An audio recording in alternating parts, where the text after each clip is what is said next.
Running 101. Running 101. Running 101.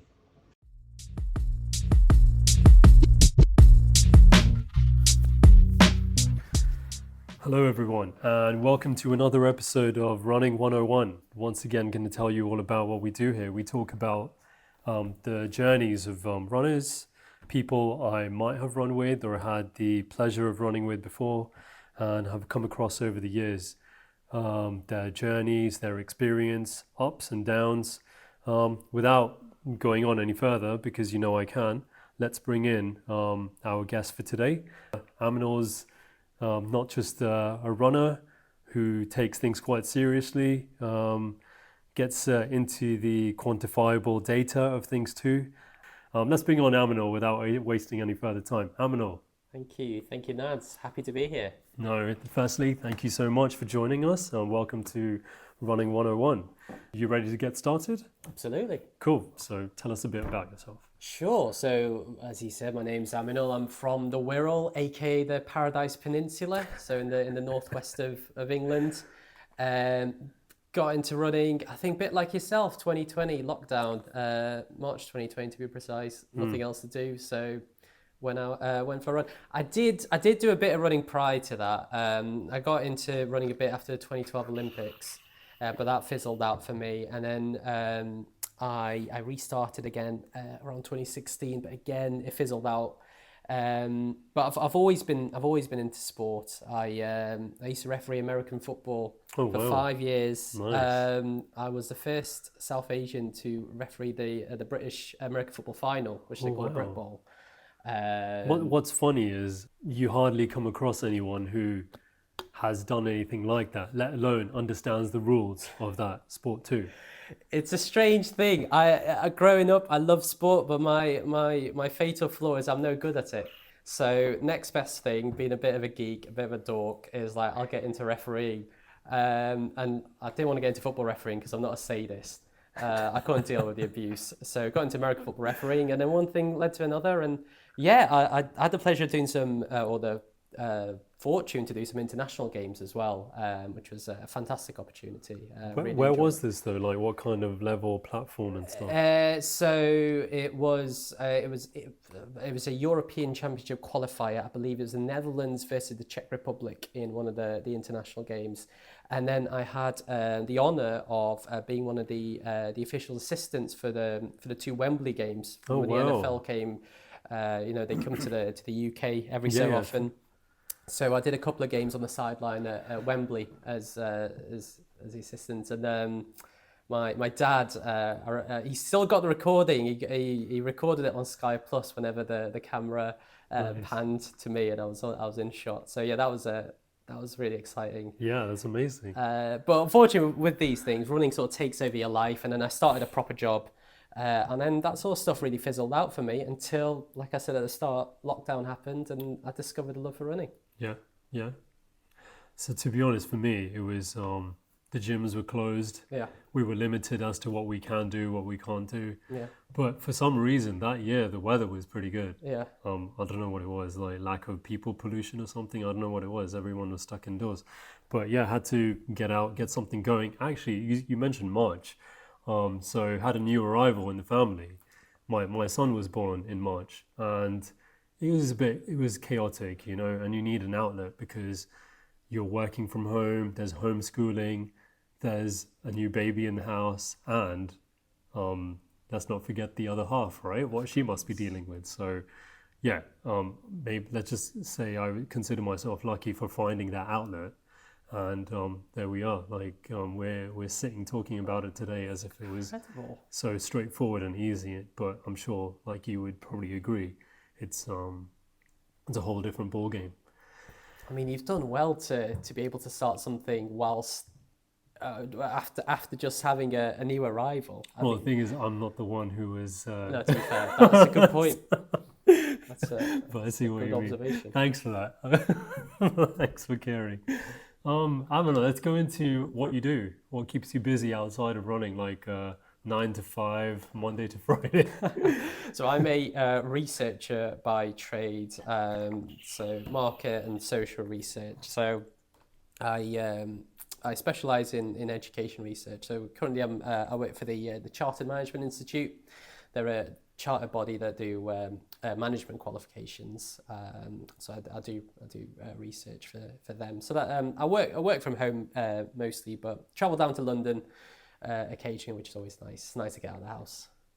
One thing I will ask you about your running before we go even further into that was the location. You know, when I see that you've gone for a run, it literally looks like you're about to slip off the cliff or something. What location is that? Because you seem to is that your usual route? So I've got two routes really. So where I live on the Wirral, it's on the coast. It's a peninsula. So there's no beach there or anything. It's more of an oil port. So so there's a lovely route along the. You're selling it so well. Yes, it's not. I wouldn't say it's like a scenic, beautiful sort of route, really, to be honest with you. But you do run through Eastern Country Park, and there's Wirral Country Park as well. I mean, for nature, Wirral is up there. But my in-laws, they live in North Wales, and that's where you get the real sort of beautiful routes along the North Wales coast, along the beach, especially during the summer. It's absolutely fantastic. Did you get some time running there too? Yeah, well, we're there quite often, so oftentimes, especially on weekends, I often find myself doing my Sunday long runs along the coast. Nice. So it's beautiful. So good to know where it all started. Let's go into a little more into your running history, actually. Events that you've done over the years, any key ones? And then we'll come towards the majors, but let's start off with any. So I remember my very first one, because park runs weren't happening when you and I both sort of started running. So my first race was a 10K at Queen Elizabeth Park, actually. Yeah, so I remember that very well. And then I did a half marathon. Trying to remember where I did my first half marathon. I can't quite remember now. It's not come to me. I'll come to me in a sec. Do you remember your time? Yes, I remember my time. It was 1:54. It was Thorpe and Egham half marathon out in West London. Yeah. Yes. Surrey, right? Yes, Surrey way. Yeah. Yes, I remember that. That was stressful actually, because I remember the sat nav stopped working and we missed our turning into where the race was happening. So we got there 7 minutes after the start. So I started all the way at the back and I was already stressed, so my heart rate was high. So it was a very, very stressful first half marathon. But so did you find yourself just like trying to make your way zigzagging through? Yeah, I ended up, I think my watch said I did near enough 22 kilometers, because it was just like so much weaving around people. And but yeah, no, I was happy with my time at the end. I think I did 1:54, which is good location. Was it street? Yeah, it was all like closed off. Yeah, it was all closed off. Country, few country roads, so it was quite peaceful. I really enjoyed it actually. It was I do recommend it. Good stuff. When was that? That would have been 2021. Okay. Yeah. Just okay, cool. Any key ones after that? And then my first marathon was my local one actually. I'm born and brought up in Chester. So the Chester Marathon in the autumn of 2022. That was tough.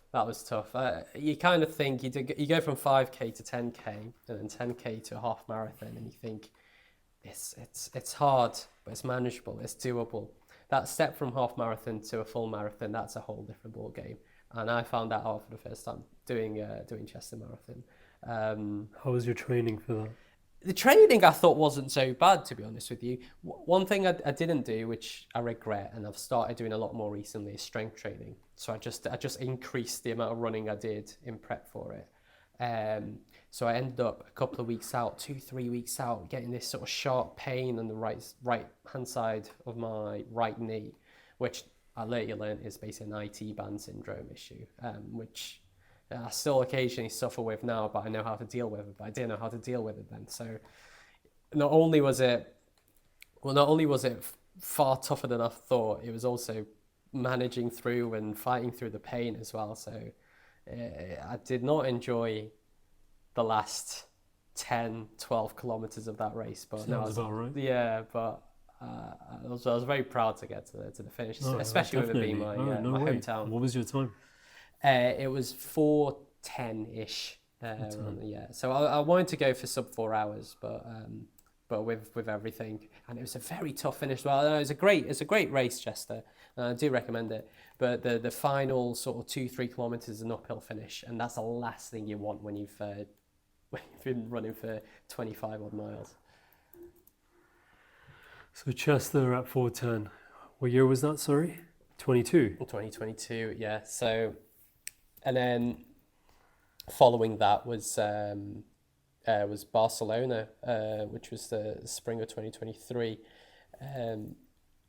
That was a funny one because I thought my training went quite well. But one thing you don't prepare for when you're training in the cold in the UK weather over the winter months, suddenly you're in Barcelona, it's March, it starts 16, 17 degrees at the start, and your body's like, what? I'm not prepared for it at all. So yeah, that was an even more difficult one. So I think I ended up doing about 4:16 for that race, which was disappointing, to be honest with you. But you learn from these things. Don't be so hard on yourself. Those are fantastic times for first and second. I mean, much better than my first, but that's my story. We'll save that for another day, right?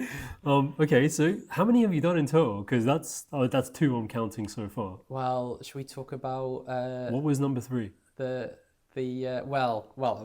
third completed marathon was, of course, London a couple of months ago. Okay, but then wait. There's a 2.5, isn't there? There's a 2.5. Yeah. There's a third one, which was a DNS, I should say, not DNF. 2024? That was 2023. No, it was 2024. You're right. Yeah. Yeah.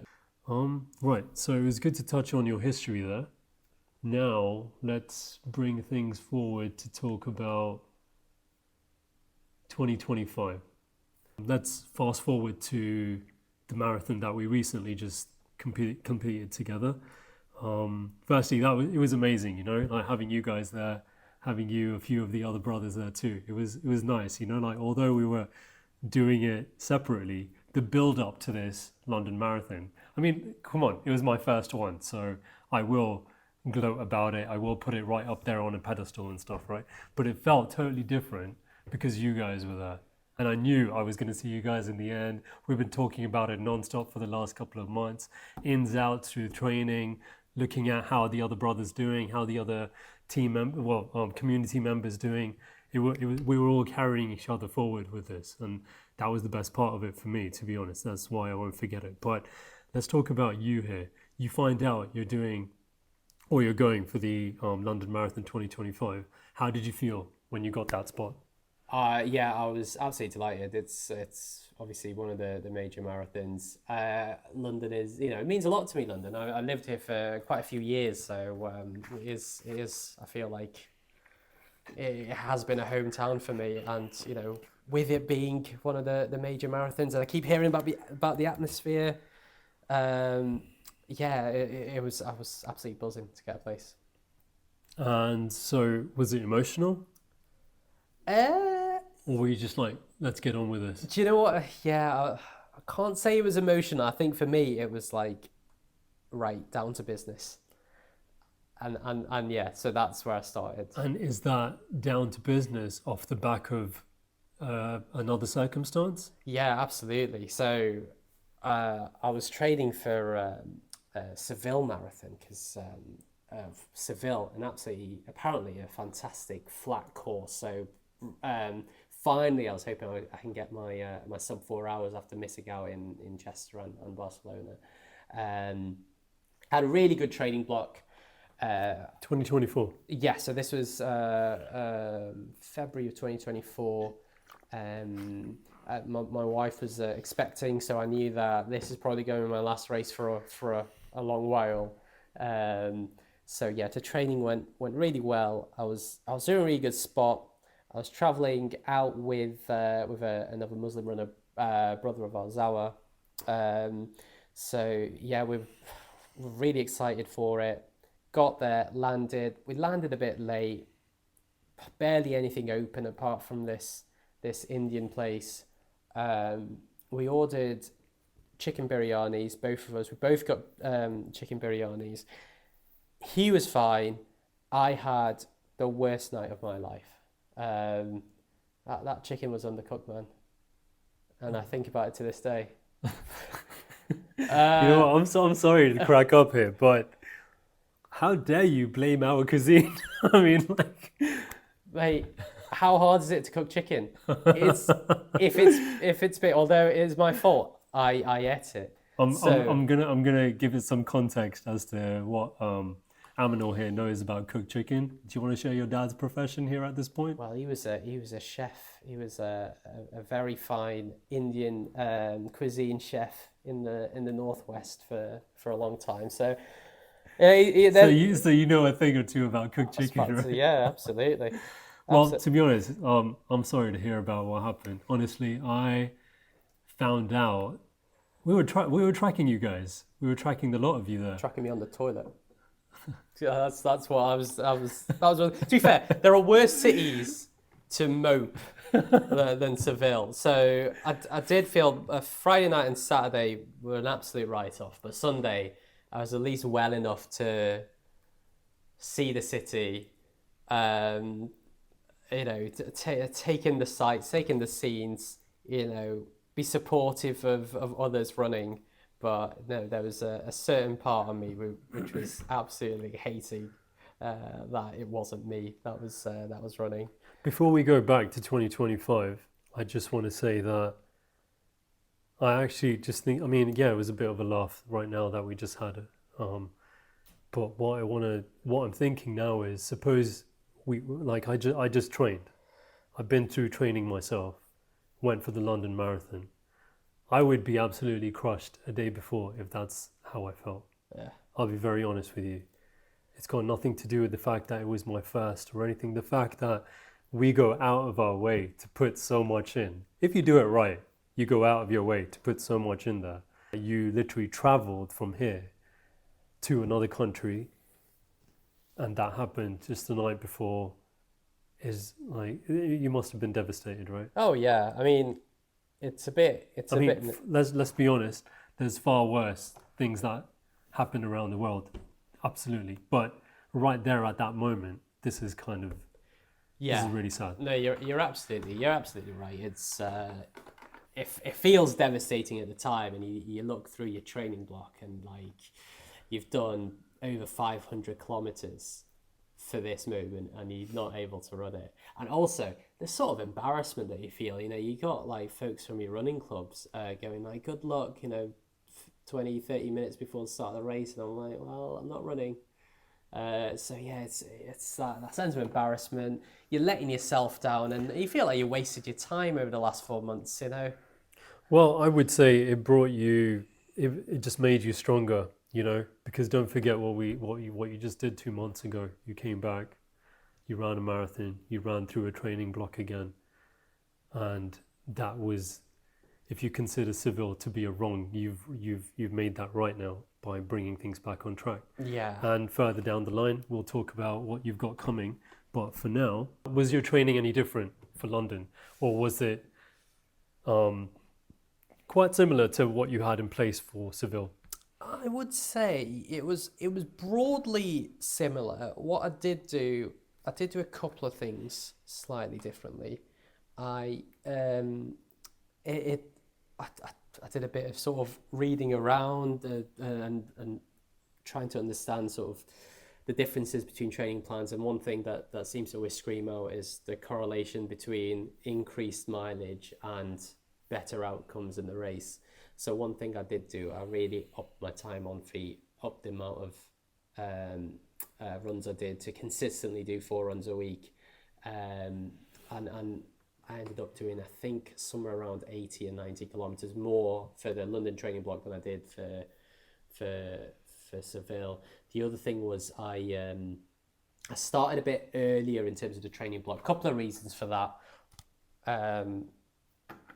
A couple of reasons for that. One was Ramadan fell right slap bang in the middle of Yeah, our yeah. training Let's not block. forget that. Yeah. Yeah, I mean, for those that don't know, you're not eating or drinking from dawn till dusk, so it really limits the amount of running you can do. So I did a lot of runs during Ramadan after 11 p.m. Just because I felt that's when I felt strong enough to be able to run. So did a lot of running on the treadmill, and also went to Umrah as well. I went to Mecca for 2 weeks. Yeah, that's right. You went on pilgrimage. Yeah, I went on pilgrimage. Yes, for those that don't know. So, and Mecca is not the it's you don't really sort of get much running done there. I did go on a run in Medina, because it's a little bit cooler there. But I have to say, not a huge running culture. I must say. I did go on one run, and a lot of people were just sort of staring at me as I was running. Is that between the two mosques? Between the two mosques, and they're sort of staring at you like, well, what are you running from? That's what they're thinking. So it was very It's like you're heading in the wrong direction. That's where you need to go. That's where you need to go. Like, what's going on here? So it was all a bit disconcerting, to be quite frank. But so that obviously running took a back seat for those 2 weeks. Apart from that, I was happy with the Seville training block. So Anything about your nutrition that you'd bring into that? Did you change your diet much? I tried to be a bit more consistent with protein. So I started incorporating protein shakes post runs and things like that, because I didn't really sort of put too much consideration into that previously. Try to be better with my hydration as well, especially during obviously during Ramadan. You have to you can't really drink until sort of dusk, so it was trying to find the hours to be able to get enough fluid in, and also the electrolytes as well. So adding electrolytes to my drinks. So you touched base on lower body strength training a couple of minutes ago, when we were talking about marathon training initially. Yeah. So was that something that was part of this plan too? Yeah. So to be honest with you, I didn't do enough lower body strength training. I just incorporated just sort of general strength training into my training plan. I guess that was the other sort of thing I introduced. Try to focus on my core quite a bit, because one thing I sort of remember from my previous 2 marathons, but everything was sort of collapsing. My form was an absolute shambles towards the end. So one of the things that I tried to do to fix that is to focus on my core. In hindsight, I probably should have done a bit more sort of lower body stuff as well, because towards the end of London, everything just got a bit painful. So, but I did find that it did make a difference. Your time? 3:58. So finally got that sub 4. Thankfully, it was brutally hot. The final, I have to say, the final 2-3 miles was absolute carnage. There were folks all over the place. Just collapsed just from the heat. It was absolutely 26.2 miles. It's no joke. And now I know someone who was working for St John Ambulance who were covering the event, and they said they've not seen anything like it, just in terms of the amount of people they had to deal with, suffering from heat stroke more than anything. So yeah, it was really, really difficult to run in that heat. No, I saw a few people collapse. A few people it was the dehydration mostly. I mean, I'll be honest with you, I think I told you this offline when we were catching up after that. At 30k, I think I took my last gel. And after that, I was like, okay, you know what? I'm not having any more of this stuff. I think I came back with like 3 gels. Sounds about right? Yeah. Had 1 extra, came back with 3. I just wanted water. I felt my joints. I felt the heat. I felt dehydration. That was the last 10k was where I felt it all. Yeah. It was the conditions on the day. It was that weather. You've done marathons before, a few of our close ones. Let's just name him. Ali, for example, right? Ali Momin's done a few. even when I met him in the end, he said, I was just thinking about you guys who are first timers out there today, because we've made it sound to you like once you get through this point, it's not clear sailing, but it's not the most awful thing that you can think of. But this weather today really changed things for those who have not only been there and done that, but definitely for those who are out there for the first time. Absolutely. And yeah, no, that's something that we'll remember. Try to see how we can. We can't change the weather much, but yeah, we can just try to make ourselves a little more comfortable around that. That's one thing that this training block right now, whoever's training in the summer, this is where you can make the most of that and try to get a feel of exactly what that's like, because it's not easy right now. Absolutely. Yeah, it's one of the things that you can't control. There's many things you can control with a marathon: your training, your nutrition, what you're wearing. But the weather, it is what it is. And especially when you're training in the UK when it's cold, suddenly throwing yourself into such a warm climate, running in 22, 23 degrees weather, it's a whole different ballgame. So Aminul, your finish time, you mentioned you're happy with that. You've been working on trying to get it a sub 4 for some time. Finally got it. Well done on that. Congratulations. Thank you. What's how did that feel? Finally, like, you cross that finish line, you look at your watch, stop it, in the bag. How did that feel? Do you know what? It's probably Given just what you had been through, and obviously there's previous feelings there and something that you were carrying with you that you just wanted to throw out there, right? Just get rid of. Do you know what? It's a funny thing with me. I should be over the moon. I should be delighted. Tough conditions, managed to get a sub 4, but just the makeup of who I am, I still felt like it wasn't enough. It wasn't good enough. I felt that my running block deserved to smash that sub 4 barrier, not just squeeze in just under 2 minutes. So even though I should be delighted, and I was, like, there was quite a big part of me thinking, I could have done a lot more. And I think that's what drives me. Maybe you would have if the weather was better that day. I think yeah, that's absolutely the case. I mean, once it hit midday, it was just energy sapping. I also feel perhaps I did start a little too quick. I didn't really appreciate how downhill the first few kilometers were, and I went perhaps a little bit too fast there. But I did feel like I left a little bit out there and with more favourable weather, a few tweaks here and there, I could have done quite a bit better.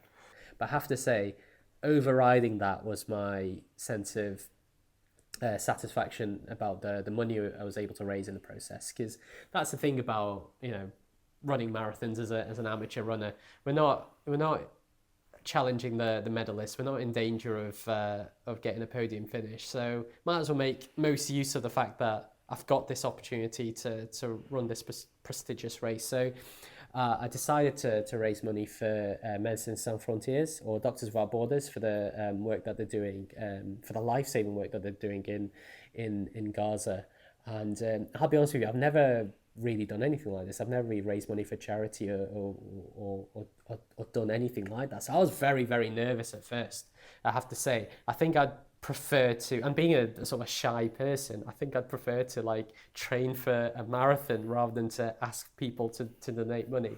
But just based on obviously what's happening there in Gaza really motivated me to make the most of it. And I'll tell you what, I was taken aback by the scale of the donations I received from people from all walks of life, and I think that really made the whole experience fulfilling. And I ended up raising over £2,700 for MSF's fund in Gaza, and that was overriding what time I got. I think that was the most satisfying thing.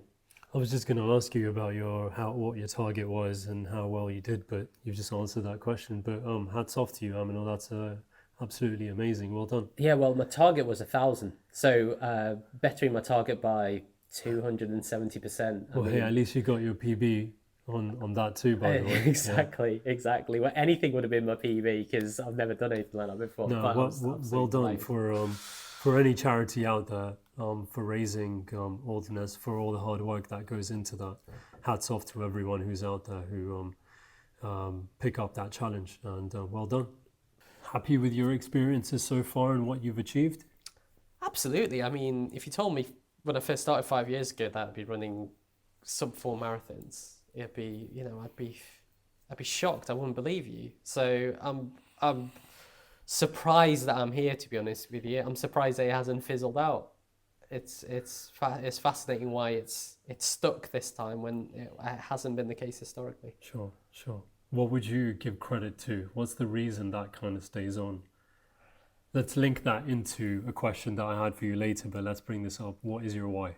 Yes. I think I just alluded to it there.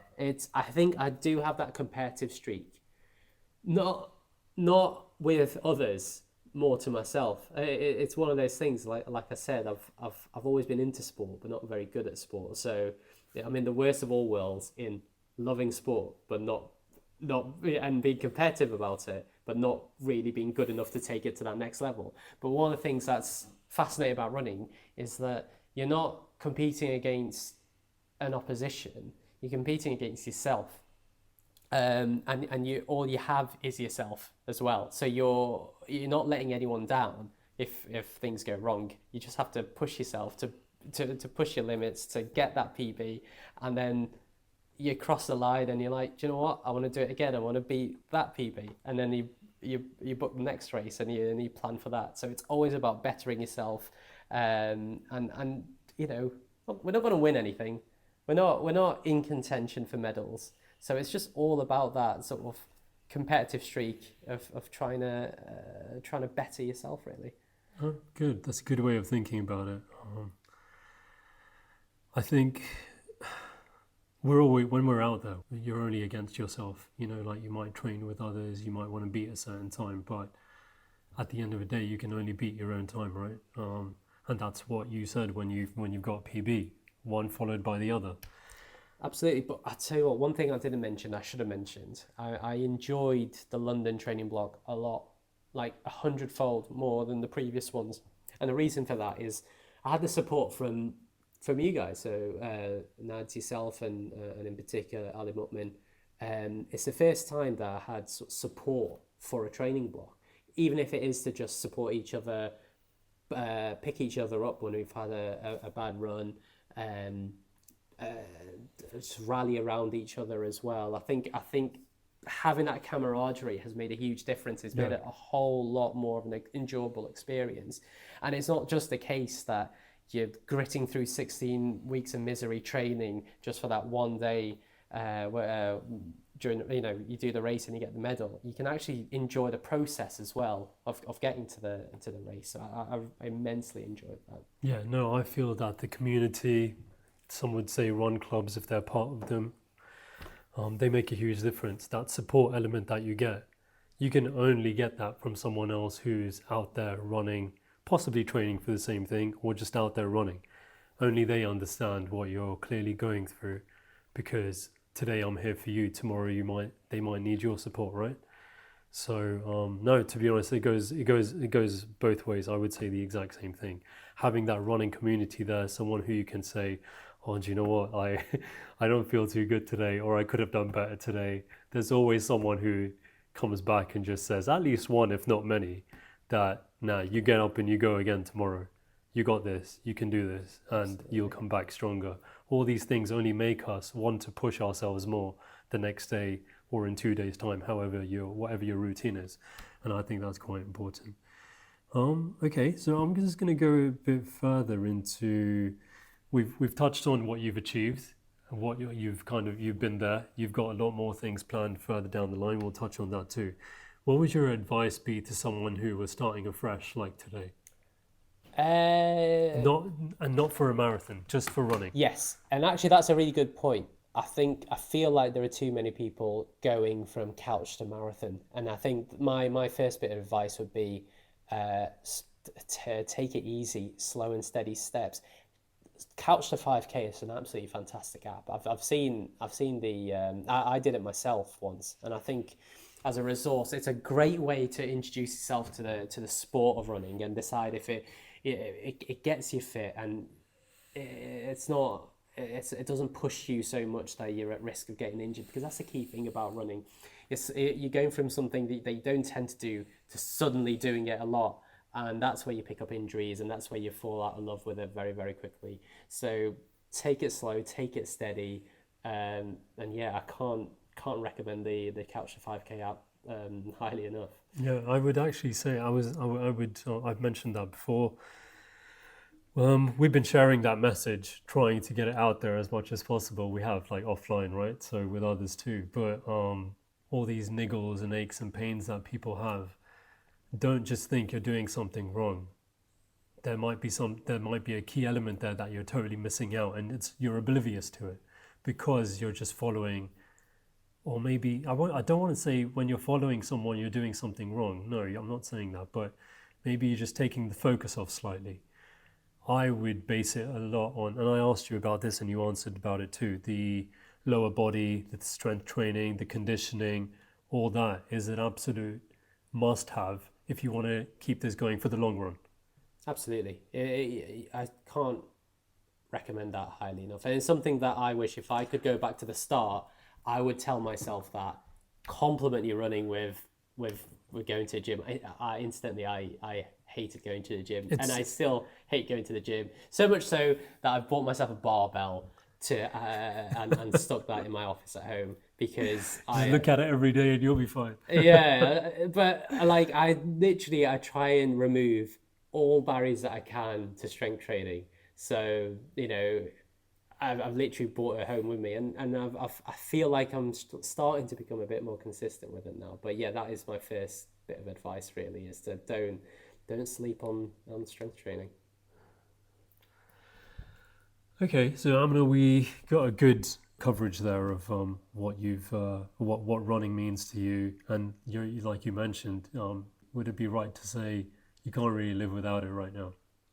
Yeah, absolutely. I think it has because it's static now, right? It hasn't fizzled out like you said before. It's part of the routine. It's part of the routine. Is it I who feel like you it's are? part of my yeah. Do you know what? That was gonna be my line. It's become my identity now. Like it's my thing. So yeah, I feel like if there's a day where I'm supposed to be running and I don't run, I feel like my day's thrown off completely. Particularly like my Sunday long run. I mean, that's like meditation to me. That Sunday morning long run, going through one of the trails through the Wirral. Like that's just perfect for me. So if that doesn't happen, it just throws off my day. So yeah, it's my physical health and my mental health really. Any key injuries? I'm currently working through a bit of a knee injury. So I mentioned I had this injury prior to the Chester Marathon, and it's a reoccurrence of that really. It's on the sort of the right side of my knee. It's my IT band, which is sort of inflamed, and it's just because of the way I run really. I went to see a physio about it. So I'm trying to sort of do these stretches that the physio recommended to strengthen that side of my leg. So I feel like I'm making good progress, but I'm still taking it a bit easy for now. For those listening, we could not be clearer. The point that we're trying to get across here, right? Yeah, absolutely. Like it's all the fallout from doing a lot of running for London and not doing any strength training. It just meant that I started running in an awkward fashion, and it put a lot of pressure on my IT band, and yeah, trying to sort of work through that now. Is it ever too late to start? To start running? I don't believe so, no. I feel like anyone could pick it up. You see, you go to park runs. I don't, You can point the finger at me and say, look, Nadeem, here, you're a living example. You started. Well, but you look, I mean, you look so youthful. Like, I was shocked to hear that, mashallah, you've been married for 13 years. Like, you're such a youthful man. But I mean, I go to park runs. I don't go to too many park runs because Saturday just tends to be a day off for me when it comes to running. And it's mostly about chores. But one thing I noticed about park runs, an absolutely fantastic resource, by the way, a fantastic thing that they do. You see people from all ages. You see You kids know what? Those are there. the true runners out there. Week in, week out, they're there. Yeah, absolutely. It's great. It's great to see. And it's free as well. I mean, it's incredible. And you get people from all ages, from like 5 to 80. Yep, Yeah, yep. no, so Good. It's a good resource to use to bounce ideas off. Share your plans with them. yeah. Any milestones. Ask them for their advice. Like, what should I do now? Here or there. What would you advise I do? How would take it slow? Speed up? Can we work on something together? That's your like local community to bounce ideas off, right? Yeah, absolutely. I mean, if you go there regularly enough, you'll meet some of the you'll get to know the volunteers there a lot more. I mean, those you can't shout out those folks enough. They're there for the love of the game. They're very early on a Saturday morning, and they have all this sort of wealth of knowledge potentially that you can bounce ideas off. Like you say. Any key run clubs that you affiliate yourself with? Yeah, so I run for Wirral Athletic Club. So I've been a member with them since 2023, autumn 2023. So I get involved in the club races in the local league. It's called the Borders League, where we race 17 other clubs in the. It's like a league. Yes, Right. yes, it is, and it works in a point system, a bit like say Formula One, really. So where you end up is the amount of points that you get. So if you finish first, you get 1 point. Finish second, 2 points, and the aim is to get as fewer points as possible. It's spread across a certain couple of months or something. Or? Yeah, so it starts in October. I think the first race is September, October, and the final race tends to be in April. Okay. So it's 6 races a year. Just before the summer. Yeah, just before the summer. Each club hosts a race every 3 years. You get all sort of mix of different races. Really, you get really hilly ones, you get slightly traily ones, you get quite fast ones as well. The ones in Wales tend to be very hilly, very challenging. What distances are we talking? It can be anywhere between 5k and 10k. It's max. Okay. Yeah, it's max 10k. Right, nice. Tremendous fun. It's Kind of makes it open for everyone to be a part of it too, if they wanted to, right? absolutely, because even if you're not getting you're not finishing the top 10 or top 20, it's absolutely fine, because by being there, by competing, and doing the best you can, you're pushing other people down. Say if you beat someone from another club that's at the same level as you, and you finish ahead of them, yeah, you've gained 1 fewer point than them. So it's always something to play for, and I think there's something to be said about running as part of a team as well. I think there's certain joy in that. Oh, definitely. I agree with you on that one. Cool. No, it's been good, but before we work towards the end over there. I want to ask you about like what's next. What have you got planned in for the rest of the year? Anything in the upcoming years? If nothing planned anytime soon, what are you working towards right now? So yeah, the key thing really for me is September. So Berlin, my second major. Very excited for that. I hear it's the fastest course of the 6 or 7 majors that we have. So yeah, really looking forward to that actually, and just off the back of London as well. So there's all these learnings that I've taken from the back of London that I can try and incorporate into Berlin. So yeah, super excited. Cool. No, looking forward to hearing all about that. Maybe we could touch base on our plans and see how things are. Obviously, our goals are slightly well, I'm not aiming for a sub 4 anytime soon, but yeah, let's just say that I'm looking forward to seeing you out there, because I'll be out there myself. I know our second race together. So Second race, second major. Yeah. Have you? How about yourself? Have you started your training block for it yet? Or? So I'm actually in my second week right now. Long run for me tomorrow. Let's see what the temperature's like. It's supposed to spike tomorrow actually, but yeah, it's got to be done. So everything you mentioned from the hydration and electrolytes and everything. So keeping an eye on that, because we're already in in my second training block. So literally London finished in April, just had May off, and literally back on it from June. So yeah, let's see how it goes. Looking positive so far. Looking forward to it. It should be good. You said fast. I'm thinking flat. Two different things there, right? So that's what's putting me at ease. But yeah, let's see how it goes. We'll find out at the finish line, huh? Yeah, absolutely. And hopefully not as hot as London. That's the key thing. Yeah, no, that'll be good. That'll be really good. Aminul, thank you so much. Thank you for having me. It's been great having you on this, man. And look forward to hearing about it soon. And we'll bring you back to see how Berlin went for you and find out what your future plans are. So look after yourself and all the best. Thank you very much. And yeah, speak to you soon. Cool. Thank you everyone for joining us. Let's see who we bring back to Running 101 next time. Look after yourself and all the best. Take care.